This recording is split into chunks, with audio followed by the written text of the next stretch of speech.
मित्रांनो नमस्कार. आपण आज डाळिंब शरद किंग प्लॉट नंबर 2 सकाळचे 7:30 वाजले एक फवारणी घेतोय नवीन.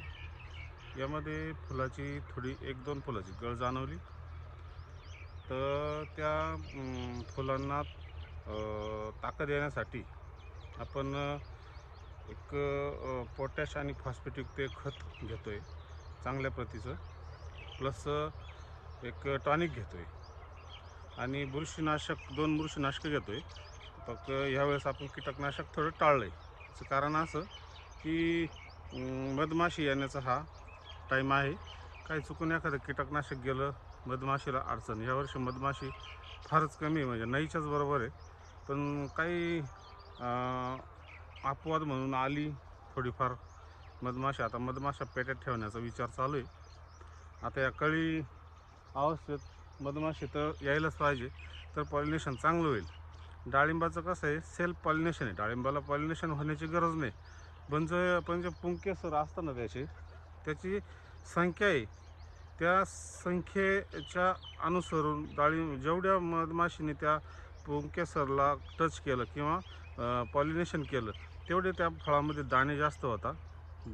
फळाचा आकार मोठा होतो. त्यामुळं जेवढे दाणे जास्त तेवढे फळ मोठं, तेवढं आपल्याला वजन जास्त. आणि दुसरा विषय त्याचा, फळ ज्युसी म्हणजे एकदम रसदार फळ. त्याला एकमेव पर्याय फक्त मधमाशी. डाळिंबाच्या फळाला वाढण्यासाठी किंवा फळ चमक येण्यासाठी भविष्यातली आपली हे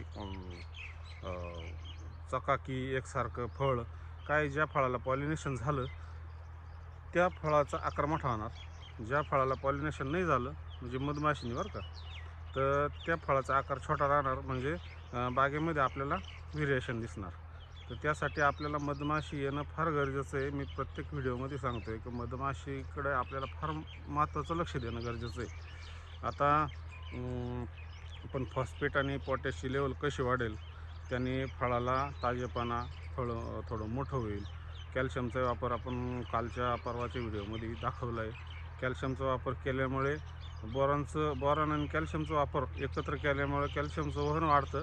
त्याच्यामुळे पुढं आपल्याला येणारे प्रॉब्लेम, समजा जास्त पाऊस झाला, फळे तडकणे, याचे प्रॉब्लेम बऱ्याच लोकांना मागच्या वर्षी आले फळे तडकायचे. तर ते प्रॉब्लेम आपल्याला नाही आले पाहिजे, यासाठी आपल्याला कॅल्शियम बोरॉनचं व्यवस्थित संतुलन ठेवलं पाहिजे. आणि आजच्या स्प्रेमध्ये आपण एक टॉनिक घेतो आहे, एक 2 बुरशीनाशकं घेतो आहे आणि एक आपलं खत घेतो आहे. हे फॉस्फेट आणि पोटॅशयुक्त आहे. ते मी तुम्हाला पुढं दाखवतो. त्याचं काम काय, ते काम कसं करेल आणि त्याचा फायदा किती होईल आपल्याला. फायदा झाल्यानंतरचा व्हिडिओ मी तुम्हाला टाकेल. आज या प्लॉटला आपण रात्री 5 तास पाणी दिलं आहे 1 नंबर प्लॉटला, आणि 2 नंबर प्लॉटला 5-5 तास पाणी दिलं आहे. म्हणजे ह्या अवस्था बघून घ्या तुम्ही. या अवस्थेत आपण 5-5 तास पाणी दिलं आहे. त्या 5 तासाच्या पाण्याच्या याच्यामध्ये रात्रीची लाईट होती. 5 तास याला आणि 5 तास त्याला असं पाणी दिलं आहे. आज तजेलदारपणा सकाळी लगेच जाणवला. थोडी लाल जमीन आहे आपली.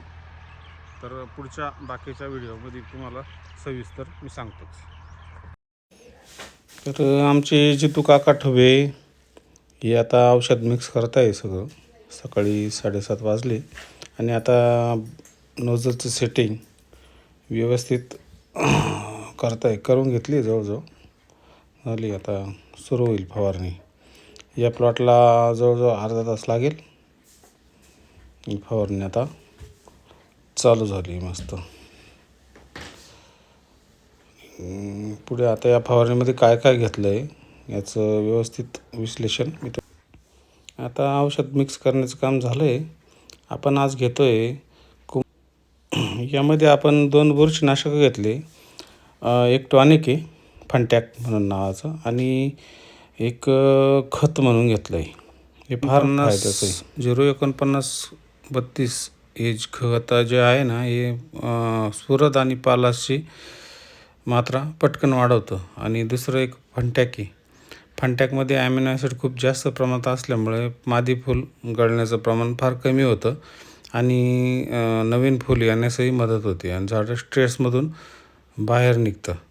मित्रांनो, असे नवीन व्हिडिओ आपल्याला बघायचे असतील तर रोज आपले 1-2 व्हिडिओ येत असतात.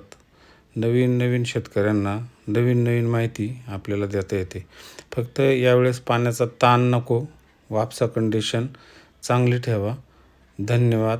फॉलो करा.